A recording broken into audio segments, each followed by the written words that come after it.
अस्सलाम वालेकुम। अस्सलाम वालेकुम एवरीवन। मैं professor doctor Usma Ali, director institute of clinical psychology, university of Karachi. इस वक्त आपके साथ हूँ शाम के 4 बजे मंडे को। आज हमारा सेशन होता है। डेली हम मंडे को session Monday, Tuesday, Wednesday, Thursday और फ्राइडे तक हम सेशंस करते हैं डिफरेंट टॉपिक पे, जिस पे पैनल ऑफ एक्सपर्ट्स जो हैं वो अवेलेबल होते हैं। अभी सैटरडे रात को 10 बजे मेरा एक प्रोग्राम था जो मैंने फॉरगिवनेस और मेंटल हेल्थ पे किया था। तो उसमें चूँकि बार बार डिसकनेक्शन हो रहा था, तो मैं जो फर्स्ट जिन लोगों ने ज्वाइन किया था, जिन लोगों ने क्वेश्चंस उसमें थ्रो किए हुए थे, लिखे हुए थे, उनको मैं देख नहीं पाई और मैं आंसर नहीं कर पाई। तो आज का सेशन जो है ये क्वेश्चन आंसर्स पे है। कुछ क्वेश्चंस मैंने नोट किए हैं जो उस दिन लोगों ने पूछे थे। अस्सलाम वालेकुम हारून, वेलकम। और आज हम ये करते हैं कि अगर आप लोगों के माइंड में कोई क्वेश्चन है फॉरगिवनेस एंड मेंटल हेल्थ से रिलेटेड, या जो हमने दो तीन प्रोग्राम्स किए थे अभी इस टॉपिक पे, इससे रिलेटेड कोई क्वेरी है, क्वेश्चन है, तो वो आप पूछ सकते हैं। और अगर कोई चीज़ आपको लगता है कि समझ नहीं आई, आप वो भी पूछ सकते हैं। और कल अगर आपके माइंड में कोई सवाल था और वो रह गया था, तो वो सवाल भी जो है पूछ सकते हैं। Welcome Rizwana, doctor Rizwana, doctor Sajid, doctor madam Nasreen Aslam, thank you very much for joining.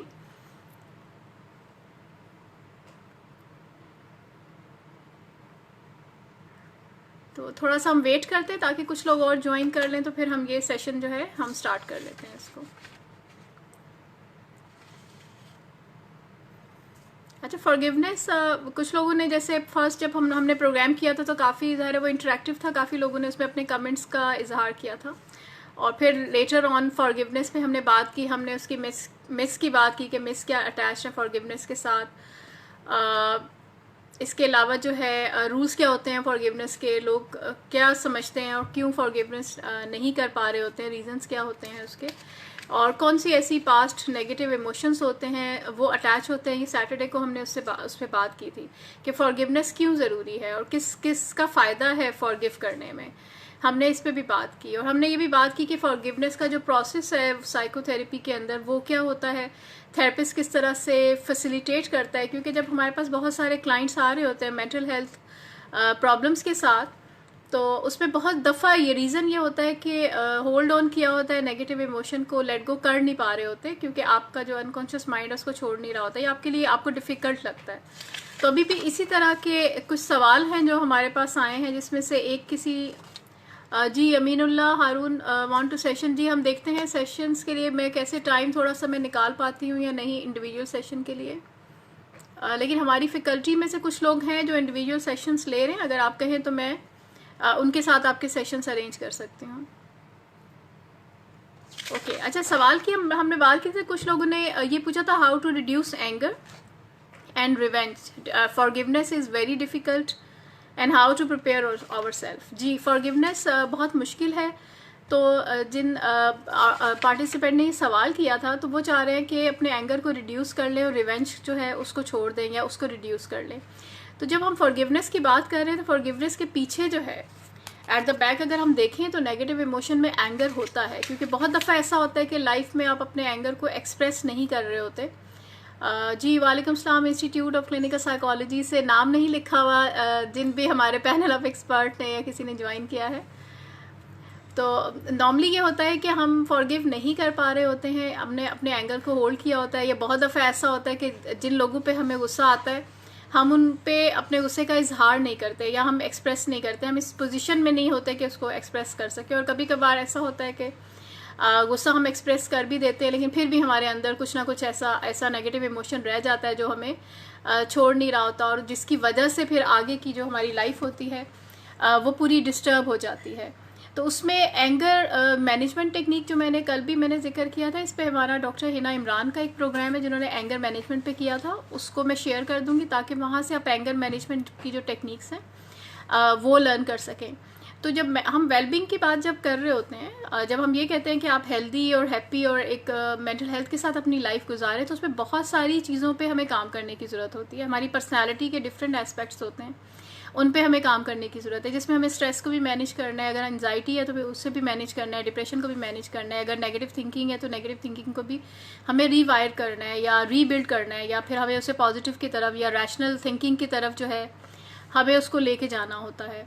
इसके साथ साथ अगर प्रोक्रेस्टिनेशन है, यानी मैं कामों को डिले कर देता हूँ, लेट कर देता हूँ और कर नहीं पाती, इस वजह से भी मुझे गुस्सा आ रहा होता है, इस वजह से मैं स्ट्रेस में चली जाती हूँ, तो वहाँ पर फिर हमें उन पे भी काम करना होता है। तो यहाँ पे जो सेशंस करने का मतलब, डिफरेंट जो पैनल के साथ हम प्रोग्राम्स ऑर्गेनाइज कर रहे होते हैं, इसका मकसद ही ये है कि डिफरेंट टॉपिक्स पे जो है डिफरेंट एक्सपर्ट्स बात कर सकें और ज़्यादा से ज़्यादा एस्पेक्ट्स को आप लर्न कर सकें। तो इन वीडियोस को आप ज़रूर देखें, ताकि वहाँ से जो जो चीज़ आप देखते जाएंगे आप सीखते जाएंगे, अपनी ज़िंदगी में उसको यानी एक्शन में कन्वर्ट करें या अप्लाई करने की ज़रूर कोशिश करें, ताकि वो चीज़ आपके फिर उसमें हिस्सा बन जाए आपकी पर्सनैलिटी का, या आपका बिहेवियर जो है वो चेंज जो है होना शुरू हो जाए।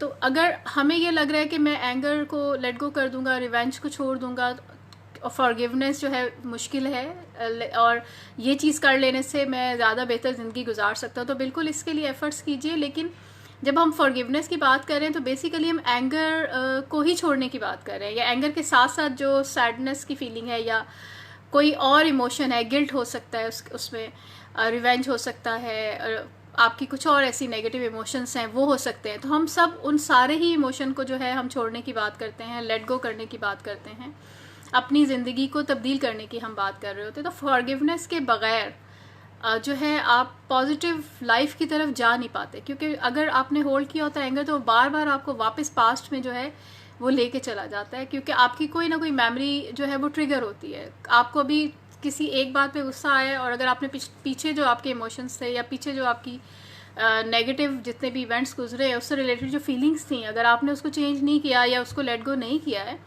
तो और अभी इस सिचुएशन में भी अगर कुछ ऐसा हो जाता है नेगेटिव, तो जो पुरानी वाली मेमोरी होती है वो ट्रिगर हो जाती है। इसलिए जब बहुत दफ़ा बहुत से क्लाइंट्स ये भी कहते हैं, अभी भी मुझे एक सवाल आया हुआ था कि पास्ट मेमोरीज़ को कैसे भुलाया जाए, तो हमें पास्ट में जाके ही भुलाना स्टार्ट करना है। जैसे कल मैंने बात की थी कि forgiveness is a on going process.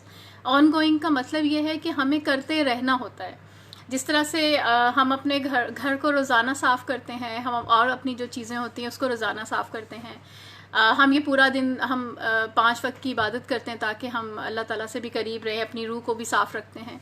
इसी तरह से बहुत से ऐसे काम होते हैं जो हम डेली कर रहे होते हैं, रोज़ाना करते हैं, रोज़ हम सोते हैं।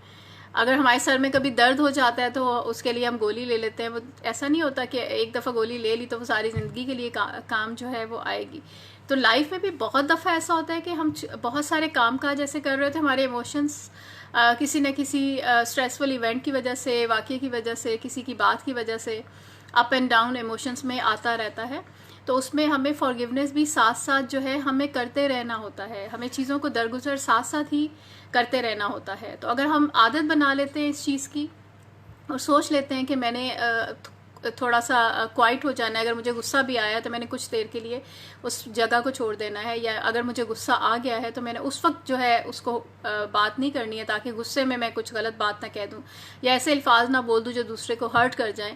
हाँ, जब मैं थोड़ा रिलैक्स हो जाऊँ, मैं डीप ब्रीदिंग की एक्सरसाइजेज इसमें बहुत हेल्प आउट करती हैं, आप फ़ौरन से जो है वो रिलैक्स हो जाते हैं। पॉजिटिव थिंकिंग बहुत हेल्प आउट करते हैं। कुछ जो मैजिक वर्ड्स है, एक हमारा पिछला मेरा एक प्रोग्राम हुआ था जो मैंने रिलेशनशिप पे किया था, उसमें कुछ वर्ड्स मैंने ऐसे बताए थे जिनको आप चेंज कर सकते हैं। जैसे प्रॉब्लम की जगह आप चैलेंज का वर्ड यूज़ करते हैं। ज़िंदगी में अगर हम प्रॉब्लम का वर्ड यूज़ कर रहे होते हैं तो बेसिकली क्या होता है कि हम जहन में उसी चीज़ के बारे में सवार कर लेते हैं उसको, और वो प्रॉब्लम फिर हमें आगे की तरफ जो है वो बढ़ने नहीं दे रहा होता।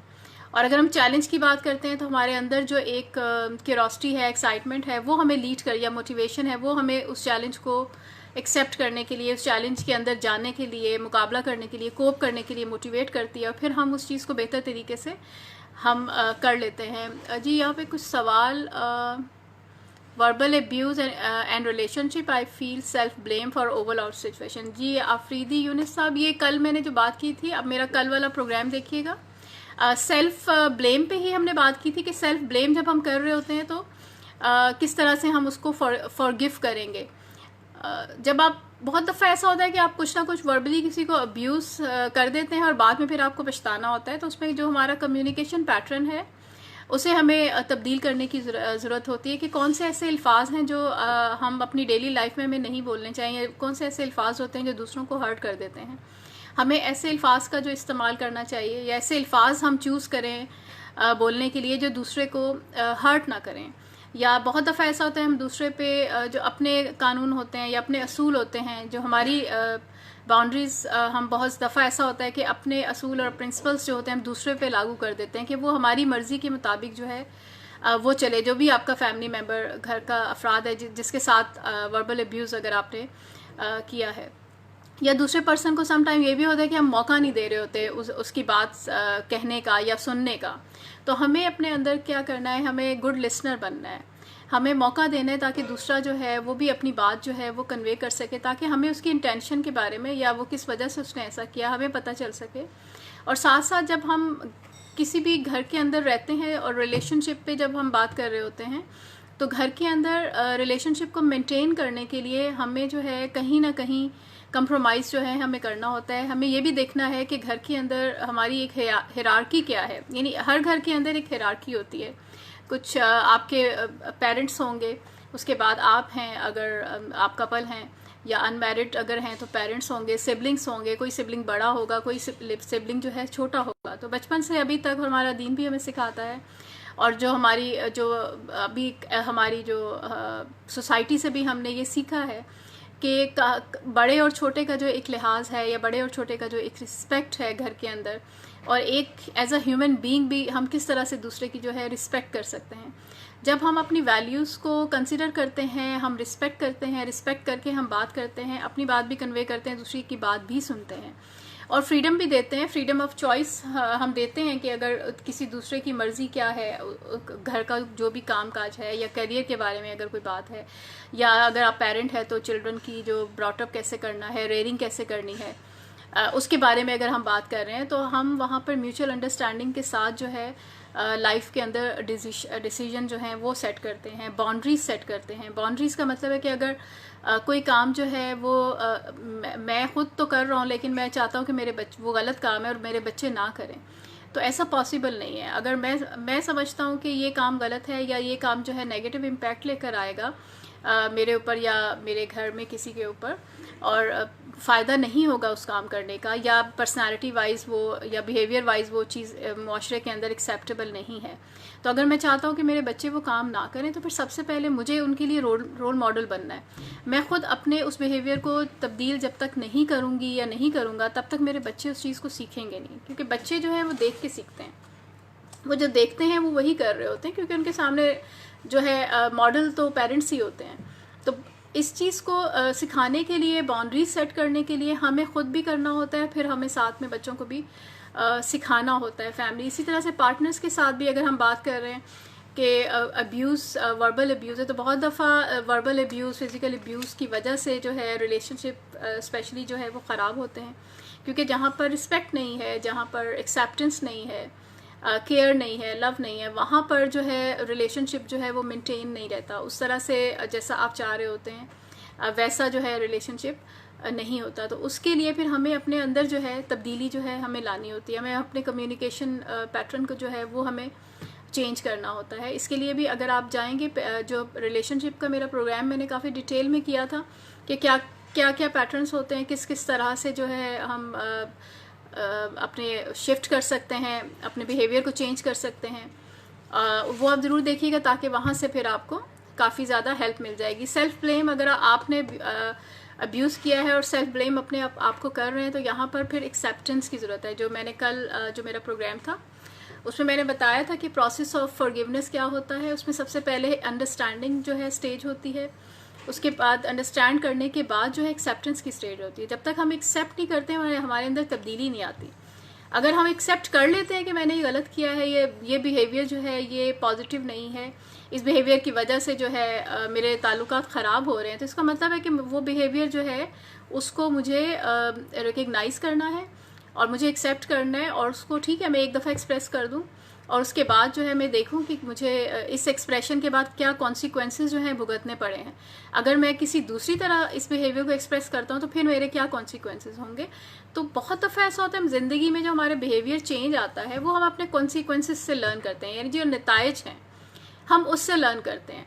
तो आप अपना कंपेयर करें कि आपने अपनी ज़िंदगी में कभी ऐसा हुआ है कि आपने पॉजिटिव बिहेवियर शो किया था तो उसका क्या नतीजा निकला था, क्या हुआ था, और जब आपने नेगेटिव बिहेवियर शो किया था तो उसका नतीजा क्या निकला था। इन दोनों की लिस्ट आउट बनाइए ताकि आपको इंसाइट और ख़ुद आप अपनी इंसाइट डेवलप कर सकें, आपको अवेयरनेस हो सके अपने बिहेवियर्स के बारे में। तो कौन से ऐसे बिहेवियर्स हैं जो आपको अच्छे रिजल्ट्स दे रहे होते हैं, और कौन से ऐसे बिहेवियर्स हैं जो आपको जो है ऐसे अनडिज़ायरेबल जो रिजल्ट्स होते हैं वो देते हैं। ऐसा आप चाहते नहीं थे लेकिन वो वाले रिजल्ट्स जो हैं वो आपको मिल रहे होते हैं। तो यहाँ पर जब हम सेल्फ करेक्शंस की बात कर रहे हैं, हम सेल्फ अवेयरनेस की बात कर रहे हैं, हम सेल्फ फॉरगिवनेस की बात कर रहे हैं, तो ठीक है, फॉरगिवनेस करने से ही आप आगे बढ़ेंगे। अगर आप यही सोचते रहेंगे कि मैंने ऐसा क्यों किया, मुझे नहीं करना चाहिए था, तो फिर डेफिनेटली फिर आप गिल्ट में चले जाते हैं, और ये गिल्ट फिर आपको फिर यानी आप डिप्रेस जब होंगे तो कुछ भी नहीं करेंगे। जो बिहेवियर पहले आपने ठीक करना था, बेहतर करना था, आगे बढ़ना था ज़िंदगी में, वो फिर आप नहीं बढ़ पा रहे होते हैं। तो यहीं पे अगर आप एक्सेप्ट कर लेते हैं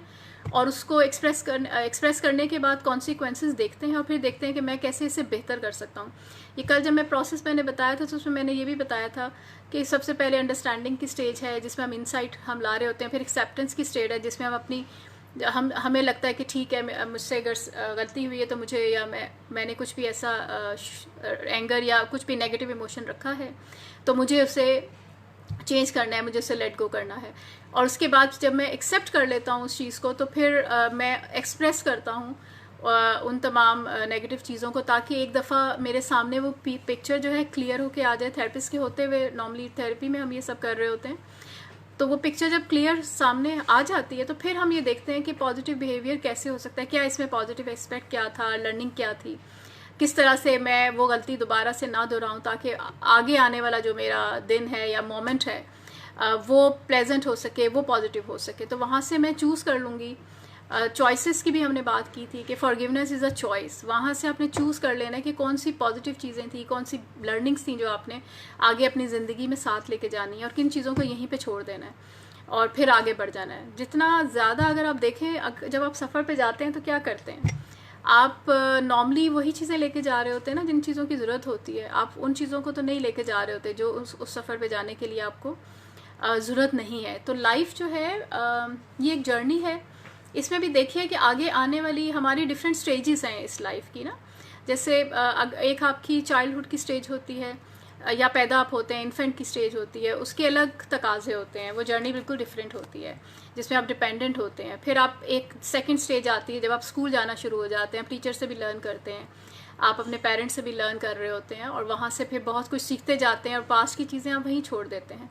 उसके बाद स्कूल के बाद आप कॉलेज आ जाते हैं, कॉलेज के बाद आप अपनी अडल्ट लाइफ में, जॉब लाइफ में चले जाते हैं, और वहाँ जाके जो पास्ट की चीज़ें होती हैं वो सब अगर आप कॉलेज में जाके करेंगे जो स्कूल में आप किया करते थे तो डेफिनेटली वो अप्रोप्रिएट बिहेवियर फिर नहीं कहलाएगा, और वो बिहेवियर जो है हमें चेंज करने की ज़रूरत होती है। तो जो पास्ट में जितना कुछ आपने अच्छा या पॉजिटिव किया हुआ है उसकी लिस्ट बनाइए, उसमें से देखें कि कौन सी चीज़ें ऐसी थी जिनसे सीख के आप आगे बढ़े थे, जिन्होंने आपको पुश किया था, मोटिवेट किया था, आपको फ़ायदा हुआ था, आपको सक्सेस मिली थी, उन्हें तो रखिए अपने साथ, उन स्ट्रैटेजीज़ को, उन लर्निंग को, उन तरीक़ेकारों को।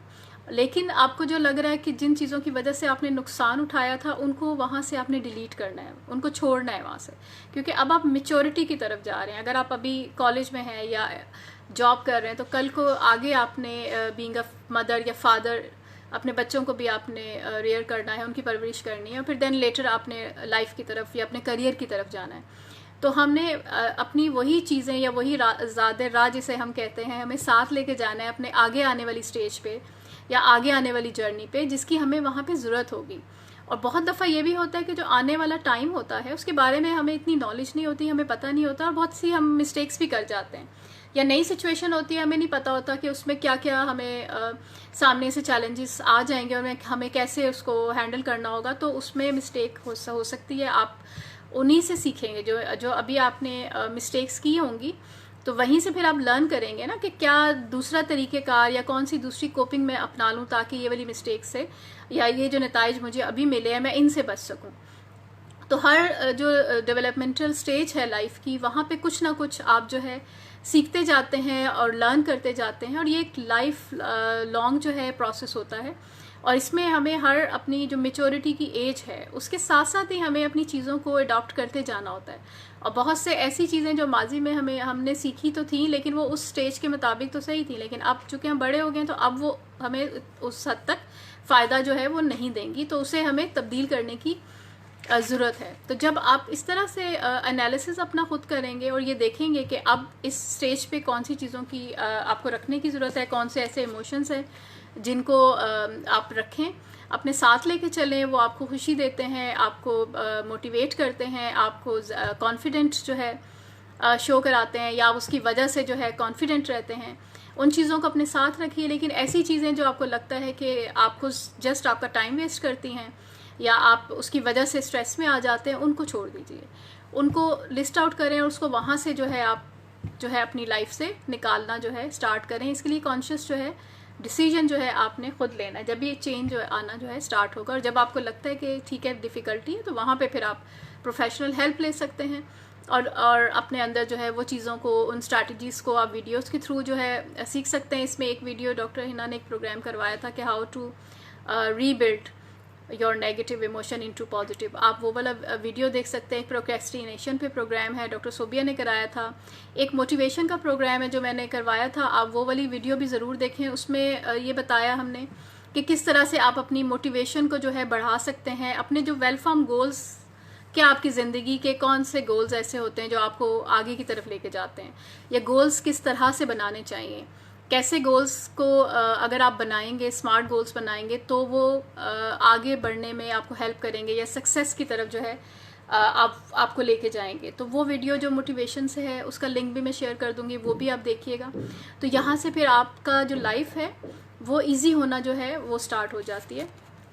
तो जब हमारे बैग में हमारे पास पॉजिटिव और अच्छी चीज़ें होती हैं, तो फिर हमें जो पुरानी नेगेटिव और स्ट्रेस वाली चीज़ें होती हैं उनको निकाल देना चाहिए, या हम उनको अगर निकाल दें तो हमारी लाइफ जो है बहुत अच्छी और पॉजिटिव जो है आगे हो सकती है। तो ये सोचिएगा ज़रूर, इसकी लिस्ट भी ज़रूर बनाइए कि कौन कौन सी ऐसी चीज़ें हैं जिनको आगे लेके आपने ज़िंदगी में चलना है, और कौन कौन सी ऐसी चीज़ें हैं जिन्हें आप समझते हैं कि ये आपके काम की नहीं है और बेकार हैं बिल्कुल, और इन्होंने आपको पहले भी नुकसान पहुंचाया है, और अब अगर आप इनको साथ लेके चलेंगे तो आगे आने वाली ज़िंदगी में भी आपको ये नुकसान पहुंचा सकते हैं। तो इनको हमें छोड़ना है। अगर आप ये डिसीजन लेते हैं, आज से इस पे काम करना स्टार्ट करें, ताकि आप खुद अपने अंदर जो है जिस हद तक भी चेंजेस ला सकते हैं ऑनलाइन काउंसलिंग से, वो आप लाइए। और जब आपको लगता है कि इंडिविजुअल की ज़रूरत होगी तो उसके लिए फिर आप इंडिविजुअल सेशन में भी ज़रूर जाइए। अच्छा, यहाँ पे अच्छा बाइपोलर डिसऑर्डर पे, जी बिल्कुल, इस पे हम रख लेंगे प्रोग्राम एक। ठीक है, thank you Aminullah. Major difference with autism and mental retardation, जी ऑटिज़म पे अभी एक प्रोग्राम हुआ था, डॉक्टर राहिला ने करवाया था ऑटिज़म पे, पिछला आई थिंक ट्यूसडे कोई प्रोग्राम हुआ था। ऑटिज़म जो है ये न्यूरो डेवलपमेंटल डिसऑर्डर है, और जो आपकी मेंटल रिटार्डेशन की टर्म अब हम इतना यूज़ नहीं करते हैं, इंटेलेक्चुअल डिसेबिलिटी की टर्म जो है वो हम यूज़ करते हैं। People with intellectual disability and people with autism, या child with autism and child with intellectual disability.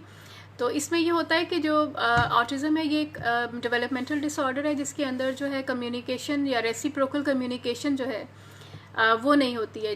यानी अगर आपने देखा होगा कभी, ऑटिज़म जिस बच्चे को है, अगर आप उससे बात कर रहे होंगे तो वो आपको रिस्पॉन्स नहीं देगा, लेकिन जो काम उसको करना है या जो चीज़ उसको चाहिए उसके लिए वो खुद उठ के जाएगा और वो काम जो है वो कर लेगा।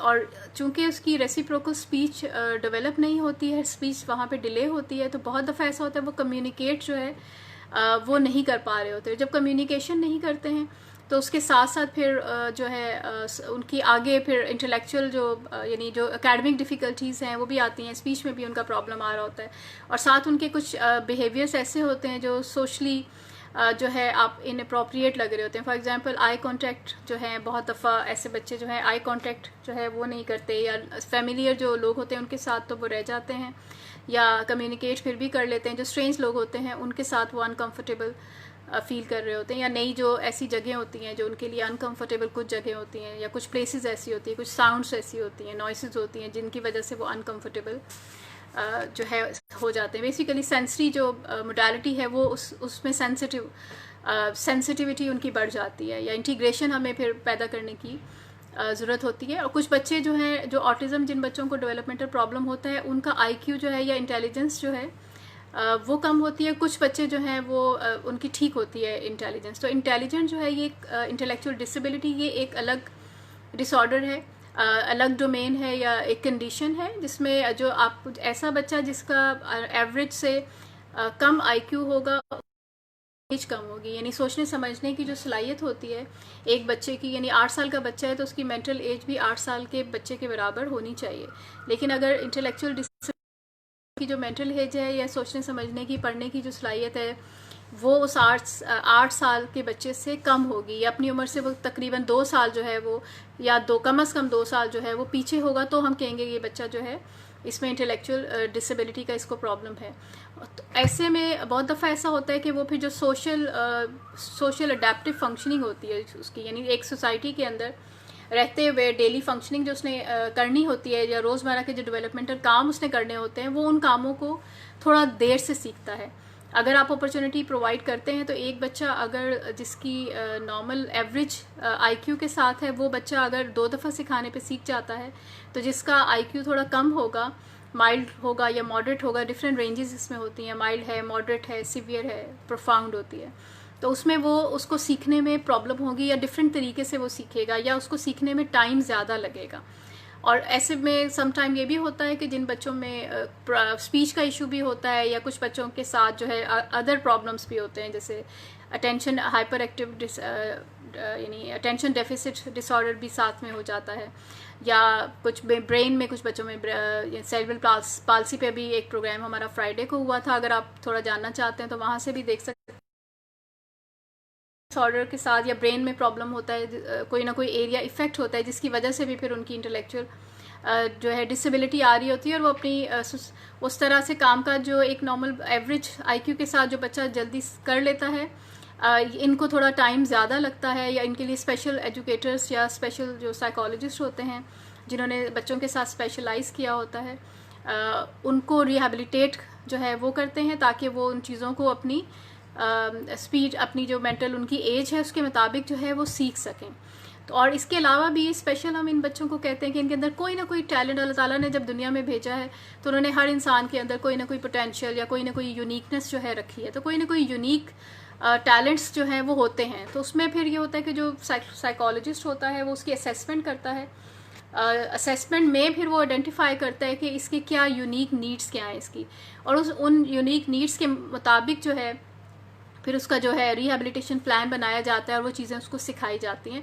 यानी उसका जो करंट लेवल ऑफ फंक्शनिंग है, वहाँ से उसको नीडेड लेवल ऑफ फंक्शनिंग पे ले जाया जाता है। नीडेड लेवल वो होगा जो एक साइकोलॉजिस्ट जो है वो आइडेंटिफाई करेगा कि ये बच्चा जो है इसमें इतनी पोटेंशियल है, वो इतना सीख सकता है।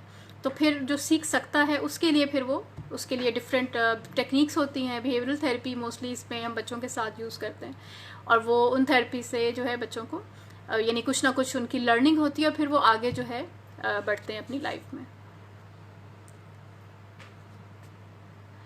Okay, where can we get assessment for my kid in Punjab और केपी के? पंजाब में असेसमेंट्स के लिए आप सेंटर फॉर क्लिनिकल साइकोलॉजी है वहाँ पर पंजाब यूनिवर्सिटी का, वहाँ पे आप जा सकते हैं। उनका बच्चों का उनका स्पेशल वहाँ पे पूरा डिपार्टमेंट है चिल्ड्रन का, जहाँ वो असेसमेंट्स करते हैं, तो वहाँ से आप बिल्कुल करा सकते हैं। केपीके में अगर आप देखें तो वहाँ पे पेशावर यूनिवर्सिटी का जो डिपार्टमेंट ऑफ साइकोलॉजी है, वहाँ से आपको इन्फॉर्मेशन जो है मिल सकती है। वैसे स्पेशल वहाँ के कुछ नंबर्स वगैरह अगर आप चाहते हैं तो मैं आपके साथ इनबॉक्स आपको कर दूँगी, वहाँ से आप ले लीजिएगा। लेकिन पंजाब में भी काफ़ी इंस्टीट्यूट्स हैं, और केपीके पेशावर में भी जो है इंस्टीट्यूट्स हैं, इस्लामाबाद में भी। मैम, फॉरगिवनेस करने के बाद भी कुछ चीज़ें दिमाग से नहीं जाती, उनके लिए क्या करें? तो उनको अगर आपको लगता है कि फॉरगिवनेस करने के बाद भी नहीं जा रही हैं, तो इसका मतलब है कि कुछ ना कुछ बहुत सी ऐसी बातें हैं, बहुत सी ऐसे नेगेटिव चीज़ें हैं जिन्हें तो आपने कुछ चीज़ों को तो छोड़ दिया है, तो बाकी चीज़ें रह गई हैं, तो उनको भी छोड़ने के लिए अपने आप को प्रिपेयर करें। उनकी जगह जो है कुछ पॉजिटिव चीज़ें जो हैं, पॉजिटिव इमोशंस को लेकर आइए अपने पास। अपनी लाइफ में रिकॉल कीजिए कौन सी ऐसी चीज़ें थी या कौन से ऐसे इवेंट्स हुए थे जिसमें आपने पॉजिटिव सोचा था, पॉजिटिव बिहेवियर आपका हुआ था और आपने अच्छा महसूस किया था, उनको रिकॉल कीजिए। ताकि ये रिकॉल करने से क्या होता है, वो आप फिर उस बिहेवियर की तरफ मोटिवेट होते हैं और दोबारा से वो पॉजिटिव बिहेवियर करना चाहते हैं, क्योंकि वो आपके लिए प्लेजरेबल होता है। जिस तरह से एक बच्चा है, उसको अगर फुटबॉल खेलने में मज़ा आता है तो वो दोबारा से वही खेलने जा रहा होता है। तो अगर आपको लगता है कि पॉजिटिव चीज़ें जो हैं अगर आप रिकॉल करते हैं और वही पॉजिटिव फीलिंग्स आपकी दोबारा से आ जाती हैं, तो वो फिर मोटिवेट आपको करती हैं कि मैं इन फीलिंग्स को दोबारा से महसूस करूं। और दोबारा महसूस करने के लिए वो पॉजिटिव एक्शंस आपको करने पड़ते हैं, ताकि फिर से आप उन चीज़ों की तरफ जो है जाना जो है स्टार्ट करें। और समटाइम ये जो पॉजिटिव काम होते हैं, पॉजिटिव एक्शंस होते हैं, ये इतने ज़्यादा स्ट्रॉन्ग और अच्छे होते हैं, और या इतनी ज़्यादा आपको प्लेयर दे रहे होते हैं, या आपका पर्पज़ ऑफ लाइफ जो है उसको फुलफ़िल कर रहे होते हैं, या खुशी देते हैं, या आप सेटिस्फैक्शन दे रहे होते हैं, कि फिर नेगेटिव चीज़ें आपके लिए बेमानी जो है होना शुरू हो जाती हैं। तो एक्शन के थ्रू जो है आप अपनी ज़िंदगी के अंदर जो है वो तब्दीली लाना जो है वो स्टार्ट करें। वो काम करें जो आपको खुशी देते हैं, वो काम करें जो आपको लगता है कि आपके इर्द गिर्द के लोगों की लाइफ के अंदर जो है चेंज लेकर आ सकते हैं। हेल्पिंग बिहेवियर जो है वो बहुत ज़्यादा चेंज ला रहा होता है, और फिर आप पॉजिटिव की तरफ जब देखने लगते हैं तो ऑटोमेटिकली नेगेटिव की जगह वहाँ पर कम होना जो है स्टार्ट हो जाती है। फरहान मलिक ने लिखा है, टू मच थिंकिंग प्रोसेस कैसे ख़त्म करें दिमाग से। जी, बहुत दफ़ा ऐसा होता है कि हम जानबूझ के भी सोच रहे होते हैं। अपने आप को डिस्ट्रैक्ट कीजिए, मसरूफ़ कर लीजिए। अपना एक शेड्यूल लाइफ के अंदर कोई ना कोई रूटीन ज़रूर होनी चाहिए। अपनी एक रूटीन बनाइए। ये देखिए कि पूरे दिन के अंदर आप कितना टाइम जो है किन किन चीज़ों के ऊपर स्पेंड करते हैं, पूरा दिन में आप क्या करते हैं, और क्या उसमें कितनी चीज़ें ऐसी हैं जो आप समझते हैं कि आपके लिए प्रोडक्टिव हैं। उनको अपनी जो है रूटीन के अंदर जो है वो शामिल कीजिए। अप्रिशिएट करना जो है स्टार्ट करें। जो काम आप अच्छा कर रहे होते हैं, पॉजिटिव करते हैं, जो काम आपका अचीव हो जाता है, तो उस पर अप्रिसिएशन जो है अपने आप को देना शुरू कीजिए।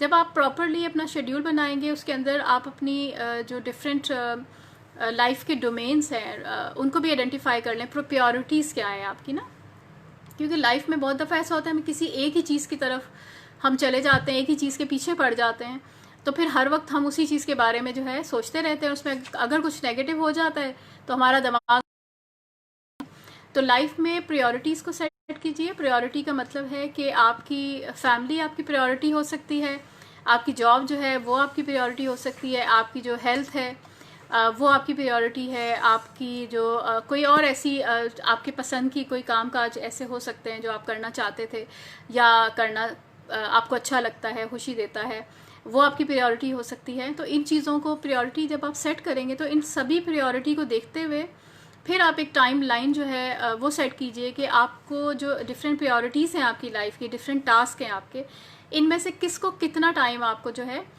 देना है। और स्मार्ट गोल्स, जैसे अभी हमने मोटिवेशन वाले प्रोग्राम की मैंने बात की थी, उसमें मैंने स्मार्ट गोल्स भी बताए हैं कि किस तरह से आप अपने गोल्स को इमेजिन करते हैं, फ्यूचर में देखते हैं अपने गोल्स को 5 सेंसेस की बेस पे, और फिर आपका जो इंटरनल सेल्फ है या आपका अनकॉन्शियस माइंड है वो आपको मोटिवेट करता है कि आप उन गोल्स को किस तरह से अचीव कर सकते हैं।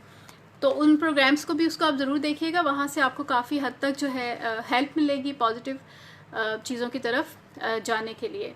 तो बहुत दफ़ा नेगेटिव थिंकिंग इसीलिए होता है कि आप कहीं ना कोई ऐसी नेगेटिव बिलीव या थॉट होती है जो आपको डिस्टर्ब कर रही होती है, तो वहाँ पे हमें बिलीफ चेंज जो है वो करने की भी ज़रूरत है, डिस्ट्रैक्ट करने की भी ज़रूरत होती है। My trigger is obvious abusive behaviour, how to tolerate a harsh boss and partner. Bipolar, ठीक है, बाइपोलर डिसऑर्डर में मोस्टली तो ये होता है कि मेडिसिन की ज़रूरत होती है। मेडिसिन से जो है आपका जो मूड है वो चेंज हो जाता है, वो स्टेबल रहता है। उसके साथ साथ फिर साइकोथेरेपी जो है ज़रूर, अगर आपको अपॉर्चुनिटी मिलती है ज़रूर उसके लिए अप्रोच करें। टॉलरेट, देखिए बॉस को टॉलरेट करना पड़ता है क्योंकि आपकी नौकरी है, आपने करना है। तो अपना कम्युनिकेशन पैटर्न देखें कि क्या है। बहुत दफ़ा हमारे कम्युनिकेशन पैटर्न की वजह से भी जो हमारा सीनियर होता है या बॉस होता है उसको गुस्सा आ जाता है या उसकी जैसा वो चाह रहा होता है। क्योंकि जब आप कहीं काम कर रहे होते हैं, किसी दफ्तर में, ऑफिस में, बिजनेस में, तो आपको एक एज अ टीम काम करना होता है, और आपको एज अ टीम काम करेंगे जब भी रिजल्ट्स जो हैं वो अच्छे आते हैं। और अगर आप अंडरस्टैंड नहीं करते हैं अपने सबऑर्डिनेट को या बॉस को कि वो क्या चाहते हैं या वो किस तरह से इस टास्क को कंप्लीट करेंगे, तो फिर ये होता है कि वो वहाँ पर एक्सपेक्टेशंस में और आपके बिहेवियर में जो डिफरेंस होता है, जिसकी वजह से फिर जो रिलेशनशिप है वहाँ पर ख़राब होता है। तो उस पर डिस्कशन कीजिए, साथ में आप बैठिए, बातचीत कीजिए, ताकि जो भी काम है या टास्क दिए जाते हैं उसको आप प्रॉपर तरीके से अंडरस्टैंड कर सकें, उसको सीखें कि कौन सा काम है, किस तरह से करना है। पहले से रिहर्सल कर लें, प्रैक्टिस कर लें, रीडिंग करें, या जो भी चीज़ें हैं उसको अपने कोलीग्स के साथ जिन पे आप ज़्यादा अच्छा आपको लगता है कि भरोसा करते हैं या जो बेहतर तरीके से करता है उसके साथ आप डिस्कस कीजिए, ताकि जो है आप अपने काम को बेहतर तरह से कर सकें और आपका जो बॉस है उसको आपके काम अगर पसंद आएगा तो डेफिनेटली वो उस चीज़ को आपका रिलेशनशिप वहाँ पर बेहतर होना शुरू हो जाएगा। लेकिन बहुत दफ़ा ऐसा भी होता है कि कुछ लोगों की पर्सनालिटीज़ ऐसी होती हैं या उनके बिहेवियर पैटर्न्स इस तरह के होते हैं कि उन्होंने वो स्टाइल ऐसे ही सीखा हुआ होता है, तो वहाँ पे उनको भी चेंज होने की ज़रूरत है। लेकिन चूंकि अभी वो बॉस सामने है नहीं कि हम उनसे कहें कि वो चेंज हो जाए, तो क्या ये बेहतर है कि फिर हम ही चेंज हो जाएं, हम ही देख लें कि हमें किस तरह से जो है हमें कैसे बात करनी चाहिए या हमें किस तरह से अपने आप को इम्प्रूव रखना है कि जो आपका पार्टनर है या बॉस है उसके साथ आपके ताल्लुकात जो हैं बेहतर हैं। तो ऑल इज़ कम्युनिकेशन, यानी कम्युनिकेशन हमें पैटर्न्स जो हैं उन पे काम करने की ज़रूरत है। उसके लिए कम्युनिकेशन स्किल्स वाला जो प्रोग्राम है अभी आई थिंक वेडनेसडे को डॉक्टर हिना इमरान ने रखा है कम्युनिकेशन के ऊपर प्रोग्राम, वो आप अटेंड कीजिएगा, वहाँ से आपको हेल्प मिलेगी। थर्सडे को डॉक्टर सोबिया का प्रोग्राम है, उन्होंने टाइम मैनेजमेंट पे रखा है। तो जिन लोगों को लगता है कि टाइम मैनेजमेंट डेफिनेटली ऑफिस के जो लोग हैं उनको ज़रूर हेल्प करेगी। जो लोग ओवर थिंकिंग कर रहे हैं या थिंकिंग में बहुत ज़्यादा एक ही सोच में लगे रहते हैं उनके साथ भी वो बहुत ज़्यादा हेल्प आउट उनको भी करेगी। स्टूडेंट्स को भी बहुत ज़्यादा वो टेक्निक्स जो हैं हेल्प करेंगी आपको अपने गोल्स अचीव करने में, प्रायोरिटी सेटिंग करने में, उन सब में भी ये टेक्निक्स जो हैं हेल्प करेंगी। तो ये जो आपका अगला प्रोग्राम है वेडनेसडे वाला भी और थर्सडे वाला भी, ये दोनों प्रोग्राम जो हैं ये बहुत ज़्यादा आपकी वेलबींग से, आपकी सक्सेस के साथ और आपकी जो अचीवमेंट्स हैं उनके साथ लिंक करती है। तो इनको देखने से पहले आप मोटिवेशन वाला प्रोग्राम ज़रूर देख लीजिएगा, ताकि जब आप ये प्रोग्राम्स देखें तो इनको आप लिंक कर सकें अपनी आगे आने वाले गोल्स के साथ। Okay, how to deal with obsessive thoughts that cause us agony and we could not do forgive our other person। अच्छा, ऑब्सेसिव जो थॉट्स हैं, ऑब्सेसिव कंपल्सिव डिसऑर्डर के ऊपर हमारा प्लान है एक पूरा प्रोग्राम करने का, और उसमें फिर इंशाल्लाह आप ज्वाइन कीजिएगा तो वहाँ से आप बिल्कुल लर्न कर सकेंगे कि ऑब्सेसिव थॉट्स को किस तरह से रोकना कैसे है। थॉट स्टॉपिंग टेक्निक्स होती हैं जो यूज़ कर रहे होते हैं। फिर ऑब्सेशन के साथ साथ कभी ये होता है कि कंपल्सिव बिहेवियर्स भी होते हैं, तो उन बिहेवियर्स को किस तरह से रोक सकते हैं, उसके रीजंस क्या होते हैं, ये थॉट्स ट्रिगर कैसे होती हैं, या क्या रीजंस ऐसे हुए थे कि बिहेवियर जो है ऑब्सेसिव की तरफ जो है वो चला गया था। सेल्फ कंट्रोल किस तरह से करना है उस पर हम एक बाकायदा अलहदा प्रोग्राम करेंगे, ताकि वहाँ से आप इन चीज़ों को ज्वाइन कर सीख सकें। अस्सलाम वालेकुम madam Musarrat, thank you for joining. अच्छा, ये एक और सवाल है, सेल्फ ब्लेम नहीं कर रहे, गलती दूसरों की है, I don't make any mistake. जी, ये मैंने आपका पढ़ा था कि I do not make any mistake, गलती दूसरे की है। तो अभी जब हम फॉरगिवनेस की हमने बात की तो हमने ये भी कहा कि चाहे गलती किसी दूसरे की होती है, लेकिन जब हम फॉरगिव नहीं कर रहे होते या माफ़ नहीं कर रहे होते हैं तो बेसिकली हम अपने आप को नुकसान जो है पहुंचा रहे होते हैं। ठीक है, किसी और ने गलती की तो उसको ठीक करने की ज़रूरत है, लेकिन अभी चूँकि मेरी पर्सनालिटी या मेरा एक्शन या जो मेरी वेलबींग है उसकी ज़िम्मेदार मैं हूँ, वो मेरी रिस्पॉन्सिबिलिटी है कि मैं अपनी वेलबींग का जो है ख्याल रखूँ और मैं खुश रहूँ, मैं खुश रहना चाहती हूँ या मैं खुश रहना चाहता हूँ। तो उसके लिए बेहतर ये होता है कि फिर हम अपने अंदर जो है ख़ुद को हम पॉजिटिव रखें, और अगर हमें किसी और पे गुस्सा भी आ रहा है, चाहे उसकी गलती थी या नहीं थी, हम उसको उस इमोशन को जाने दें, उसको लेट गो कर दें, उसको माफ़ कर दें। और ठीक है, अगर हमें लगता है कि हमें कंटिन्यूसली उसके साथ रिलेशनशिप में रहना है तो फिर हमें उससे बात करने की ज़रूरत है, ताकि वो नेक्स्ट टाइम जो है अगर उसका बिहेवियर ऐसा होता है जो हमारे लिए तकलीफ़ का बायस है तो वहाँ पे वो अपने बिहेवियर को जो है ठीक कर ले। और आपको समझते हैं आपको गलती नहीं की, इट्स ओके। लेकिन बहुत दफ़ा ऐसा होता है कि लाइफ में इंसान है, कोई भी इंसान परफेक्ट नहीं है, तो गलती जो है वो हो सकती है किसी से। Ma'am, what are the test and screening to go through before marriage to manage mental and psychological disorder. देखें, ऐसा हमारे यहाँ कुछ हमारी कंट्री में तो नहीं है कि शादी पे जाने से पहले कोई आपको स्क्रीनिंग करानी चाहिए या कोई टेस्ट कराने चाहिए, लेकिन अगर आपको लगता है कि आप थोड़ा डिस्टर्बेंस है या अगर आपको लग रहा है कि आपको खुद अपने आप को बेहतर करने की ज़रूरत है, अपनी वेलबींग को बेहतर करने की ज़रूरत है, या खुद आप अपने स्ट्रेस को कम करना चाहते हैं, तो उसके लिए डिफरेंट साइकोलॉजिकल टेस्टिंग होती है जिनसे पता चलता है कि क्या प्रॉब्लम है। पेपर पेंसिल टेस्ट होते हैं, इंटरव्यूज़ होते हैं, कुछ पिक्टोरियल हमारे टेस्ट होते हैं जिनसे जो पर्सनालिटी के बारे में जो है इंफॉर्मेशन जो है मिल जाती है, और वहाँ से फिर प्रॉपर अगर हमारे पास डायग्नोसिस आ जाता है तो जो थेरेपिस्ट होगा वो फिर प्रॉपर इंटरवेंशन के थ्रू जो है वो चेंजेस जो है लेकर आ रहा होता है। अच्छा, रिजवाना ने पूछा है, I have going through depression due to current situation due to corona, how to overcome from depression. अच्छा, इस पे रिजवाना हमारा एक प्रोग्राम हमने किया था, कोविड से रिलेटेड ही है, बिल्कुल शुरू के प्रोग्राम्स में आप देखिएगा, उसके लिंक्स मैं आपको सेंड कर दूंगी आफ्टर द प्रोग्राम। तो उसमें ये बताया गया है कि कोरोना वायरस से रिलेटेड जो नेगेटिव थिंकिंग जब आपके माइंड में आ रही होती है तो उस थिंकिंग को किस तरह से आपने चैलेंज कैसे करना है, उस थिंकिंग को चेंज कैसे करना है। डिप्रेशन डेफिनेटली, अभी कल भी मैं काउंट कर रही थी, कल या परसों, कि 100 से ज़्यादा डेज़ हो गए हैं हमें घरों में रहते हुए। तो थोड़ा बहुत डिप्रेशन, ये ज़ाहिर जब आप एक ही जगह पे रहते हैं और मूवमेंट आपकी नहीं होती है तो ये चीज़ फिर डिप्रेशन को कॉज करती है। जब हम बहुत इम्पॉर्टेंट होता है हमें लोगों के साथ मिलना, इंटरेक्ट करना फैमिली के साथ, तो वो हम इस तरह से उतना ज़्यादा फ्रीक्वेंटली हम जितना पहले शायद मिलते थे हम नहीं मिल रहे हैं, तो वो चीज़ हमें लेके जा रही होती है। लेकिन ज़ाहिर है अभी हमें इसी सिचुएशन के अंदर जो है आई डोंट नो कब तक हमें रहना पड़ेगा, तो बहुत हद तक हमें फिर अपने अंदर जो है चेंजेस हमें लेकर आनी है। हमें अपनी डेली रूटीन ऐसी बनानी है, जैसे अभी मैंने शेड्यूलिंग की बात की है, तो शेड्यूलिंग करना, रूटीन बनाना जो है ये बहुत ज़्यादा इंपॉर्टेंट होता है ताकि आप फोकस्ड रहें। आपका फोकस्ड वो बहुत से कामों पे, प्रेजेंट पे जब रहता है और आप अपनी प्रेजेंट सिचुएशन को जो है देख भी रहे होते हैं, सुन भी रहे होते हैं, प्रेजेंट जो आपकी कंडीशन होती है उसको महसूस भी कर रहे होते हैं, तब ग्राउंडेड रहते हैं। जब आप ग्राउंडेड रहते हैं तो डेफिनेटली ना तो पास्ट की जो मेमोरीज होती हैं वो आपको डिस्टर्ब कर रही होती हैं, ना ही फ्यूचर की जो एप्रीहेंशंस होती हैं वो आपको तंग कर रही होती है। तो प्रेजेंट में जो हमें रहना है, अभी प्रेजेंट सिचुएशन हमें ये सिखाती है और वो ये कहती है कि अभी हमें एहतियात करनी है। हमारी फ़िज़िकल हेल्थ, मेंटल हेल्थ बहुत इंपॉर्टेंट है। हमारे जो फैमिली मेम्बर्स हैं, हमारे दोस्त कोलीग्स हैं, उन लोगों की हेल्थ जिनसे हम मिलते हैं वो बहुत इंपॉर्टेंट है। तो उनके लिए जो है मुझे अपने आप को बहुत ज़्यादा, मुझे बाहर बिला वजह में अगर कोई बहुत ज़रूरी काम नहीं है तो मुझे नहीं निकलना है। मुझे मास्क पहनना है, उसको हमें ज़्यादा से ज़्यादा हम प्रमोट करें ताकि जो वायरसेस ना तो हम कैच कर सकें, ना हमारी वजह से किसी को लगे। हमें ग्लव्स पहनने हैं ताकि जो है अगर वायरस कहीं मैं इंटरेक्ट करती हूँ, मेरे हाथ कहीं लगते हैं ये बाहर निकलते हुए, तो वायरस मेरे हाथों के ज़रिए ना हो। हाथ हमें बार बार धोने हैं। इसके अलावा हमें अभी चूँकि सिचुएशन ऐसी है कि जितना हम, यही कोई हल नहीं है या कोई दवाई उस तरह से कोविड से रिलेटेड अभी तक आई नहीं है, उन पे काम हो रहा है। तो जब तक वो नहीं आती हैं तब तक तो एटलीस्ट हमें कुछ ना कुछ ऐसी प्रिवेंटिव मेजर्स हमें करनी है, अपने आप को बिज़ी रखना है।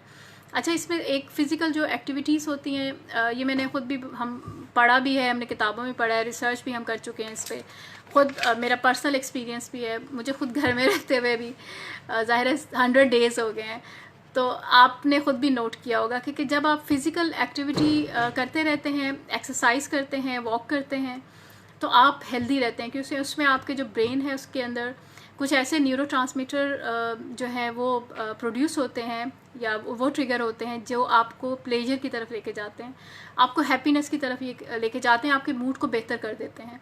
तो आप अपनी लाइफ के अंदर उन इवेंट्स को जो है ज़रूर रखिए अपने, यानी कोई ना कोई एक्सरसाइज जो है, भले घर छोटा है जितना भी है। सम टाइम ये भी होता है, आजकल गर्मी भी बहुत है तो बाहर जाके वैसे ही दिल नहीं चाह रहा होता एक्सरसाइज करने को, तो घर के अंदर ही एक कमरे से दूसरे कमरे तक, टीवी लाउंज के अंदर या ड्राइंग रूम अगर आपका है या गैलरी अगर है तो उसके अंदर जाके आप वॉक ज़रूर कीजिए। अपने साथ साथ आप कुछ, अगर आप म्यूज़िक सुनना चाहते हैं वो सुन सकते हैं, अगर आप दुआएं कुछ पढ़ना चाहते हैं, तस्बीह पढ़ना चाहते हैं वो पढ़ सकते हैं।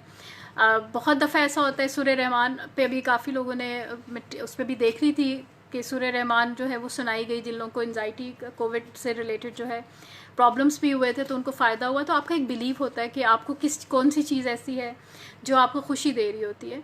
तो बहुत दफ़ा ऐसा होता है कि कुछ ऐसे वर्ड्स और साउंड्स होते हैं, अल्लाह ताला के नाम है ऐसे जो पढ़ के भी आपको अच्छा भी लग रहा होता है, आपका टाइम भी अच्छा पास हो जाता है। तो वॉक करते हुए जो आपको अच्छी चीज़ लगती है, आपको सुनने में मज़ा आ रहा होता है, तो वो आप साथ साथ सुनिए, पढ़िए साथ साथ, ताकि आपका टाइम भी अच्छा गुजरे और आप जो है उसमें ग्राउंडेड भी रहें और आपकी जो फीलिंग्स हैं वो भी पॉजिटिव साथ में रहें।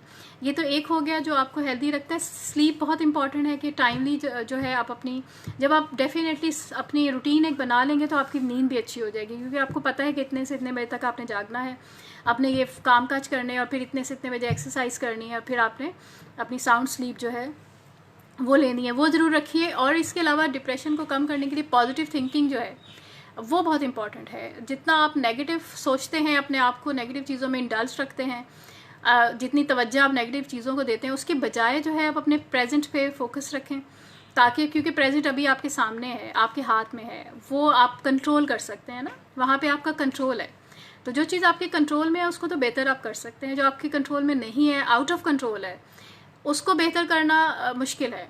तो जो चीज़ कंट्रोल में है उससे बेहतर कीजिए, उसे आप अपना साथ लेके चलें, प्रेजेंट पे फोकस करें, ताकि फिर आपका जो एंजाइटी और डिप्रेशन की जो इमोशंस है वो आप मैनेज जो है उसे आप कर सकें।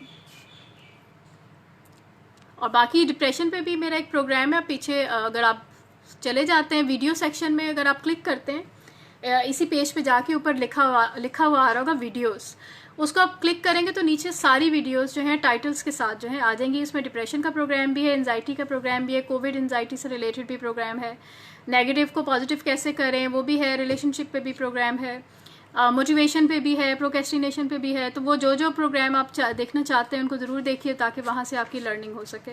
हमेशा मुझे दूसरों की गलतियों की सज़ा मिलती रहती है। अच्छा, ये अभी हमने बात कर ली थी कि दूसरों की गलती की सज़ा क्यों मिल रही होती है, उसको आइडेंटिफाई करने की कोशिश कीजिए कि क्या हुआ, क्या था, सिचुएशन क्या थी, किस तरह से सिचुएशंस को चेंज किया जा सकता है। अच्छा, तारिक साहब ने पूछा forgiveness is beautiful also our religion Islam, बल्कि every religion humanity loves forgiveness का दर्ज दिया। जी बिल्कुल, इस्लाम की बात हम बिल्कुल कर रहे होते हैं। दरगुजर की बात की, इसमें सबसे बड़ी एग्जांपल मैंने जो फर्स्ट प्रोग्राम किया था तो उसमें मैंने इस पे बात की थी कि इसकी सबसे बड़ी एग्जांपल हमें अपने रसूल पाक सल्लल्लाहु अलैहि वसल्लम से मिलती है कि जब उन्होंने मक्का वालों ने उनको कितना तंग किया था और मक्के से निकाल दिया था और हिजरत कर ली थी उन्होंने मदीना की तरफ, और फिर जब दोबारा वापस आए थे, मक्का जब हुआ और फ़तह मुबीन मिली थी रसूल पाक को, तो वहाँ पर उन्होंने आके उन तमाम लोगों को जिन्होंने यानी हथियार डाल दिए थे, उन सभी को जो है सभी को यानी बख्श दिया था, या सभी को अमान दे दी थी, या पीस जो है वो कायम कर दिया था और माफ़ कर दिया था। और बहुत दफ़ा और भी हमें बहुत सी अहादीस में हमें इस तरह की एग्जांपल्स जो हैं हमें मिल जाती हैं। और अल्लाह ताला, जब हम सबसे पहले तो ये देखें कि अल्लाह जो है वो गफूर रहीम है, जब वो माफ़ कर देता है, हम दिन में पता नहीं कितनी गलतियाँ करते हैं, हमें याद भी नहीं होता, जब हमें वो माफ़ कर देता है तो फिर हम भी कर सकते हैं। हम अल्लाह ताला ने हमें इस दुनिया में भेजा है, किसी न किसी पर्पस के लिए भेजा है, तो हम अपने पर्पस को याद रखें और हम ये देखें कि किस तरह से अपनी गलतियों को हम सुधार सकते हैं, उनसे सबक सीख सकते हैं, और फिर हम अपने आप को ज़िंदगी में आगे बढ़ने के लिए हम तैयार करते हैं। और इर्द गिर्द किसी से और से मिस्टेक हो जाती है तो हम उससे भी दरगुजर कर दें, हम माफ़ कर दें, ताकि जो इन्वायरमेंट है हमारे घर का, हमारे अंदर का जो इन्वायरमेंट है और जो हमारी सोसाइटी का इन्वायरमेंट है वो बेहतर होना जो है वो स्टार्ट हो। तो हमें ये प्रैक्टिस जो है, पहला दर्स हमें अपनी अहादीस से, सहाबा कराम से, रसूल पाक सल्लल्लाहु अलैहि वसल्लम से, और दूसरे जो हमारे जितने भी सहाबा कराम गुजरे हैं, और जो हमारे इर्द गिर्द हमारे बहुत से ऐसे रोल मॉडल भी होते हैं, हमारे टीचर्स हो सकते हैं, हमारे इर्द गिर्द हमारे पेरेंट्स होते हैं जिनसे हम बहुत कुछ सीख रहे होते हैं, तो वहाँ से भी हम इन चीज़ों को सीख के अपनी ज़िंदगी के अंदर इनकॉर्पोरेट जो है हम कर सकते हैं। डॉक्टर, एंजाइटी में डिजीनेस को कैसे रिड्यूस करें? जी, एंजाइटी में डिजीनेस को रिड्यूस कैसे करें? अपनी जो ब्रीदिंग की एक्सरसाइजेस हैं वो बहुत हमें हेल्प कर रही होती हैं, हमारे जो बॉडी है उसको रिलैक्स करने के लिए। तो ब्रीदिंग एक्सरसाइजेस जो हैं वो आप कीजिए। ब्रीदिंग एक्सरसाइज जो डॉक्टर सोबिया ने प्रोग्राम एंजाइटी का कराया था, उसका लिंक मैं शेयर कर दूंगी, उन्होंने प्रॉपर वहाँ पे ब्रीदिंग एक्सरसाइज जो है वो सिखाई है, तो वहाँ से आप वो उसको लर्न कर सकते हैं। और साथ में डिजीनेस चूँकि एक सिम्टम है उसी का एंजाइटी का, तो वहाँ से वो भी कम हो सकता है। और थोड़ी देर के लिए अगर आप जो भी काम काज कर रहे हैं तो उसमें ब्रेक्स जो हैं, आप अपने काम काज में ब्रेक ज़रूर दीजिए। कुछ देर का अगर वक्फा मिल जाता है तो आप दोबारा से चार्ज हो जाते हैं या आप फिर से रिलैक्स हो जाते हैं। लेकिन सारे काम काज सवार करके और फिर जल्दी जल्दी सब काम करना जो है, ये सम टाइम आपको फिर एंजाइटी का शिकार करता है। फिर एंजाइटी से रिलेटेड डिफरेंट सिम्टम्स जो हैं वो हो सकते हैं। प्रोग्राम ऑन फोबियास, जी फोबियास पे अभी हमारा एक प्रोग्राम हुआ था पिछले वेडनेसडे को। स्पेशली बहुत से लोगों ने फरमाइश की हुई थी फोबिया पे प्रोग्राम करने की, तो जो लास्ट वेडनेसडे को डॉक्टर हिना इमरान ने कराया था फियर एंड फोबियास पे, तो उन्होंने ओवरऑल सभी फोबियास की बात की है, जो ट्रीटमेंट की भी उन्होंने बात की है। तो वो प्रोग्राम हारून आप देखिएगा, आई थिंक आप थे शायद उस प्रोग्राम में। तो क्लोस्ट्रोफोबिया जो है, इस पे ये मोस्टली होता है क्लोज प्लेसेस से रिलेटेड, जो बंद जगह होती हैं जैसे कि लिफ्ट हो गई या फिर स्मॉल जो पैसेजेस होते हैं वहाँ पे हो सकती है। फ्लाइट का फोबिया हो सकता है उससे रिलेटेड। तो उसमें जो बिहेवियरल टेक्निक्स होती हैं ये बहुत उसमें हेल्प आउट करती हैं। जो उसके लिए थेरेपी स्पेशलाइज जो आपको इंडिविजुअल थेरेपी जो है आई थिंक वो लेनी चाहिए। अगर किसी को ऐसा प्रॉब्लम है वो हेल्प आउट करती है और ये रिजॉल्व भी हो जाता है। यू आर अ टीचर, जी बिल्कुल मैं टीचर हूँ, पढ़ाती हूँ क्लिनिकल साइकोलॉजी। आजकल तो मैं एडमिनिस्ट्रेशन में हूँ, तो टीचिंग मेरी यही है जो मैं कुछ ना कुछ कराती रहती हूँ ट्रेनिंग्स। टू मच थिंकिंग के बारे में बता दीजिए। जी इस पे अभी हमने बात कर ली। ऑब्सेसिव पे हम अलहदा प्रोग्राम रखेंगे। What is the best way to treat generalise anxiety disorder, जी जो एंजाइटी डिसऑर्डर का प्रोग्राम है उसमें जनरलाइज एंजाइटी की ही बात की गई है, वो आप देख लीजिएगा, मैं लिंक शेयर कर दूंगी उसका आपको। Okay, how are you? I am fine अल्हम्दुलिल्लाह। How to control excessive anger, जी एंगर मैनेजमेंट का जो प्रोग्राम है आप वो देखिए। क्या इस्लामाबाद इस रावलपिंडी में आपका कोई ब्रांच है? जी इस्लामाबाद रावलपिंडी में इंस्टीट्यूट ऑफ क्लिनिकल साइकोलॉजी की वैसे तो कोई ब्रांच नहीं है, कराची में ही हमारा इदारा है, कराची यूनिवर्सिटी का के अंदर ये आता है, और गुलिस्तान जौहर में जो है हमारा कैंपस है इस्लामाबाद में। लेकिन और दूसरे इदारे हैं जहाँ पर क्लिनिकल साइकोलॉजी जो है पढ़ाई भी जाती है, वहाँ पे क्लिनिक्स भी हैं। उसमें आप बहरिया यूनिवर्सिटी जो है वहाँ पे आप देख सकते हैं, कायद आज़म यूनिवर्सिटी है, और नस्ट में भी आई थिंक साइकोलॉजी है। फिर वहाँ पे डिफरेंट और जो नंबर्स हैं उनके, मैं नंबर्स अगर आपको किसी को रेफ़र करना है तो उनके नंबर्स मैं आपको शेयर कर दूँगी जो लोग प्रैक्टिस करते हैं। और बहुत से यहाँ पे इदारों के अंदर जो है हमारे ग्रेजुएट्स जो यहाँ से इंस्टीट्यूट ऑफ क्लिनिकल साइकोलॉजी से PhD करके गए हैं, उन्होंने ही वहाँ पे जाके बहुत सी जगहों पे जाके इदारे जो हैं इस्लामाबाद में, लाहौर में और दूसरे शहरों में जो है इदारे जो हैं कायम किए हैं, वहाँ पर वो एज अ क्लिनिकल साइकोलॉजिस्ट काम कर रहे हैं। तो जो सर्विसेज यहाँ पर आपको मिल रही हैं वो वहाँ पर भी अवेलेबल हैं। Kindly deliver your lecture at 10 o'clock। अच्छा जी बिल्कुल, 10 o'clock पे मैंने 2 दफ़ा लेक्चर दिया है। अभी सैटरडे भी मेरा 10 o'clock पे लेक्चर था, और टॉपिक इतना अच्छा था, इंपॉर्टेंट ज़ाहिर फॉरगिवनेस का टॉपिक था, मुझे ख़ुद भी बहुत पसंद है, और मैंने 10 बजे इसीलिए रखा था। लेकिन उसमें 2 दफ़ा डिसकनेक्ट हुआ क्योंकि नेट अच्छा नहीं चल रहा था रात में। आई थिंक एक तो सैटरडे, या तो सैटरडे हम ना रखें, हम बीच में किसी दिन रख लें, ट्राई करके मैं देखूँगी बीच में किसी दिन। एक दिन मैंने मंडे को रखा था, उस दिन तो नेट सही चल रहा था, तो वो नेट का थोड़ा सा इशू था आज भी, तो मैंने फिर अभी शुक्र है चल गया नेट। और हम डिसकनेक्शन, क्योंकि डिसकनेक्शन की वजह से ये हुआ कि जो जिन लोगों ने शुरू में ज्वाइन किया था वो समझे कि अब प्रोग्राम आगे नहीं है, तो बहुत से लोग फिर उसमें दोबारा से कनेक्ट नहीं कर पाए। फिर जो सवालात उस पर आए हुए थे वो सेकंड वाली वीडियो में नहीं थे, तो मैं देख नहीं पाई, इसीलिए आज मैंने ये सवाल जवाब का एक प्रोग्राम मैंने रख लिया। जी बाइपोलर में रिकवरी की परसेंटेज बिल्कुल है। इसमें आपको मेडिसिन जो है वो लेनी पड़ती हैं क्योंकि केमिकल चेंजेस जो है वो आ जाती है, इट्स अ क्लिनिकल डिसऑर्डर, और मेडिसिन के साथ साथ फिर जो है साइकोथेरेपी जो है वो भी लेनी होती है। तो फिर बिल्कुल उसमें एग्जैक्ट परसेंटेज जो है मैनेजेबल है। Bipolar disorder is a manageable disorder जो मेडिसिन के साथ और साइकोथेरेपी के साथ मैनेज हो जाता है, और बहुत अरसे तक जो है ये भी होता है कि कोई एपिसोड्स नहीं भी होती और क्लाइंट जो है रिकवर कर जाता है, फुल रिकवरी भी हो जाती है इसमें।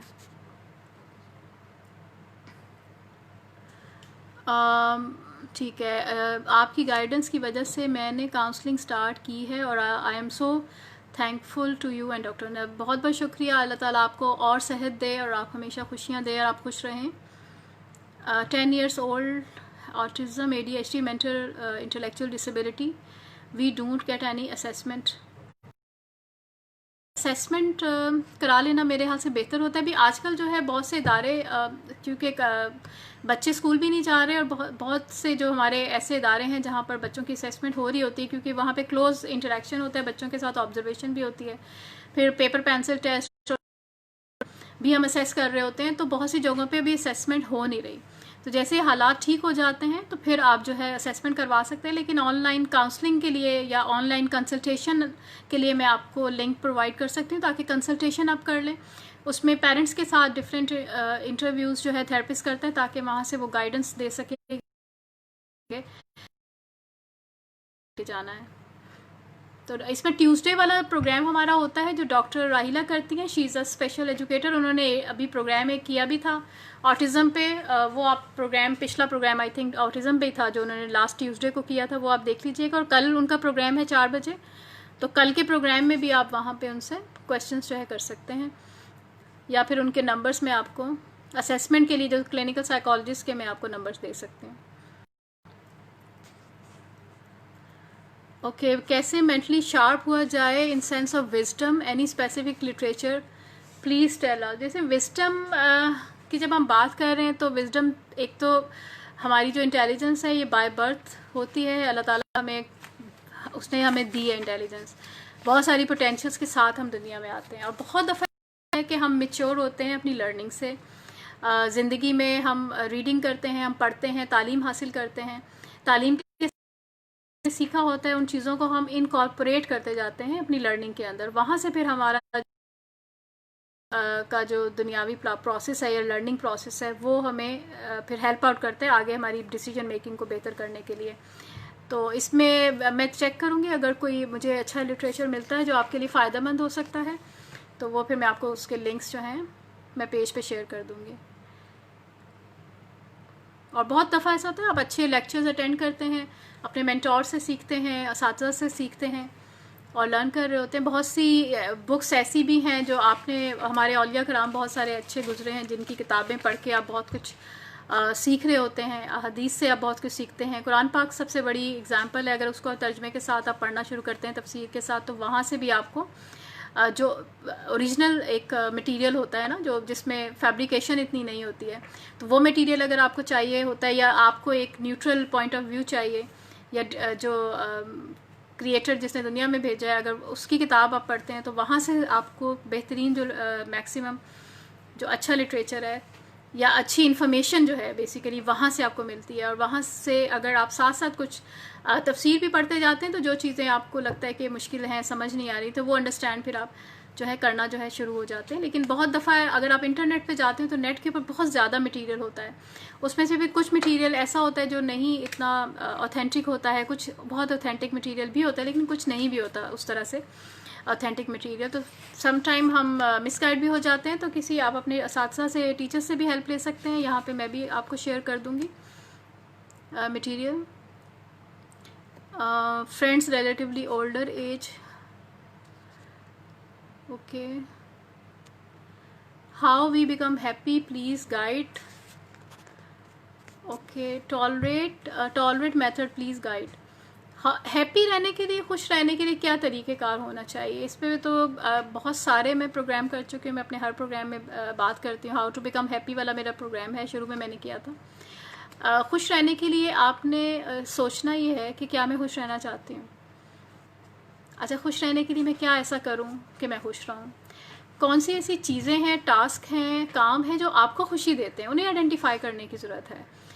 कौन से ऐसे काम है जो अभी मैं करंटली मैं पहले करती थी तो वो मुझे खुशी दे रहे थे, अब मैंने शायद वो छोड़ दिए हैं, मैं वो नहीं कर रही हूँ, तो शायद इसलिए मैं अब मुझे लगता है कि मैं खुश नहीं हूँ। दूसरे के काम आने से भी खुशी मिलती है, अपने काम का जो आपको पसंद है वो करने से भी जो है हैप्पीनेस जो है मिलते हैं। पॉजिटिव एस्पेक्ट्स जो है अपनी सिचुएशन के अंदर, पॉजिटिव एस्पेक्ट्स देखने से आपका जो बिहेवियर है वो पॉजिटिव होना जो है स्टार्ट हो जाता है। और टॉलरेट करने, अभी जब हम दरगुजर की बात कर रहे हैं, फॉरगिवनेस की बात कर रहे हैं, तो बेसिकली हम टॉलरेट करने की भी बात कर रहे हैं ना। हम जब टॉलरेट चीज़ों को करते हैं, दूसरे को मौका देते हैं, करने देते हैं, या दूसरे को बोलने का, और ख़ुद हम सुनते हैं, यानी हम अच्छे लिसनर बन जाते हैं, तो वहाँ पर हमारे अंदर जो है टॉलरेंस जो है डेवलप होना स्टार्ट हो जाती है। जब बहुत ज़्यादा हम बोलते हैं या बहुत ज़्यादा हम अपनी ही बोले जाते हैं, दूसरे की बात हम नहीं सुन रहे होते हैं, तो बहुत हद तक सिचुएशन जो है वो हमारे सामने क्लियर नहीं होती है, हमें चीज़ों के बारे में ठीक से पता नहीं चलता है, क्योंकि हम ही बोले जा रहे थे, हमने दूसरे की बात तो सुनी नहीं थी। तो एक ही साइड की इन्फॉर्मेशन हमारे पास होती है। जब एक ही साइड की इन्फॉर्मेशन होगी तो फिर बिहेवियर जो है वो कभी भी अप्रोप्रिएट, जो सोसाइटी के मुताबिक होना चाहिए या नॉर्म्स के मुताबिक हो, जो दूसरे लोग भी एक्सेप्ट करें, वो नहीं होता है। तो हमें अपनी बात कन्वे भी करनी है, हमें दूसरे की बात को सुनना भी है, ताकि फिर दोनों चीज़ों को सामने रखते हुए फिर मैं ये सोचूं कि मैं क्या चीज़ मैंने अखज़ किस तरीके से किया है, या अगर मैंने एनालिसिस मैंने किया है तो मैंने कैसे किया है। और हमेशा जब भी कोई काम आप करें, एक टेक्निक ये भी होती है कि हम दूसरे के पर्सपेक्टिव से उस सिचुएशन को देखते हैं। ठीक है, जब हम किसी और के पर्सपेक्टिव से उस सिचुएशन को देखते हैं तो वो चीज़ें फिर हमें बेहतर तरीके से नज़र आने, जैसे अगर मैं अपने आप को देखना चाहूँ तो मैं नहीं देख सकती हूँ, लेकिन जब मैं आईने में अपने आप को देखूँगी तो मैं वाज़े तौर पर अपने आप को देख सकती हूँ।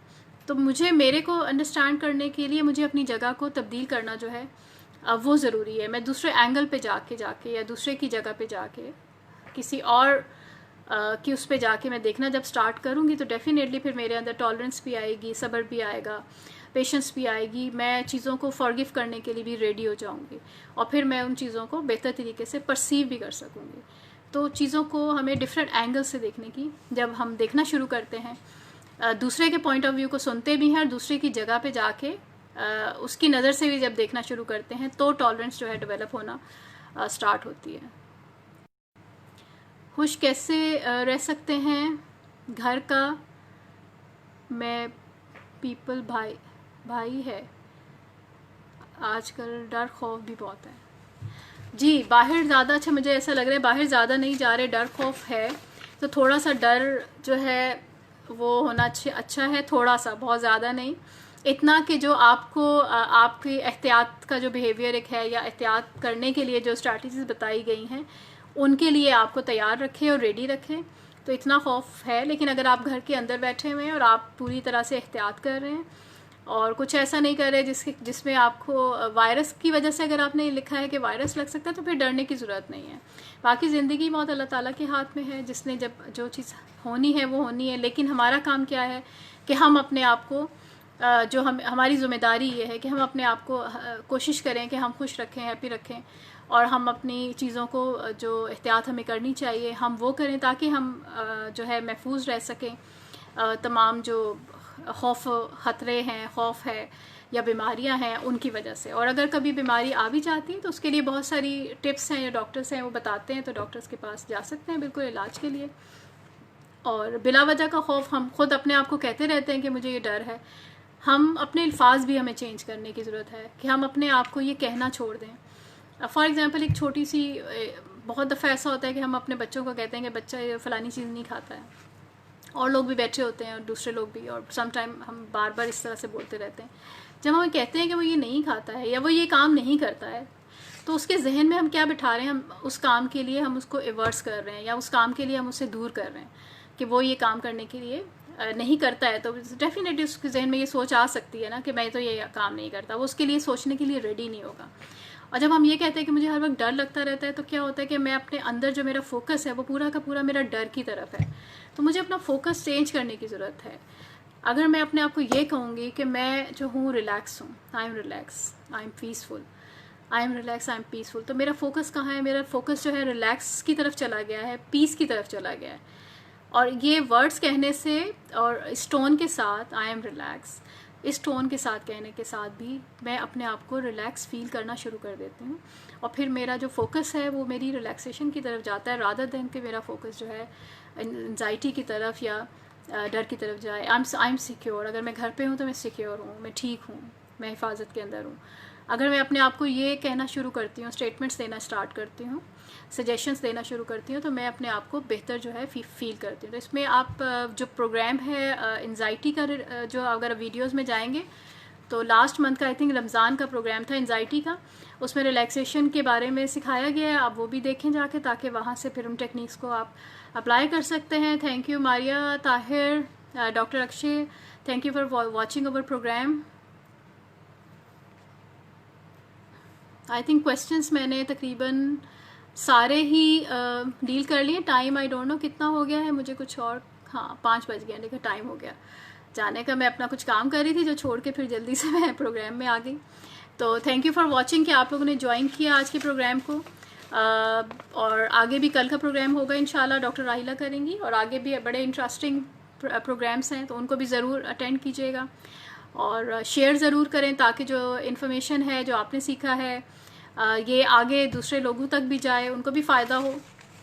जब भी चेंज आएगा, अगर हमें लग रहा है कि हम ठीक हैं दूसरा गलत है, तो अगर हम अच्छी बातें उनके साथ शेयर करेंगे तो शायद वो फ़ायदा हो, वो भी चेंज हो जाए, और फिर हमारा जो एक कलेक्टिव पॉजिटिविटी है हमारी सोसाइटी के अंदर, कम्युनिटी के अंदर, वो आना जो है स्टार्ट हो जाएगी।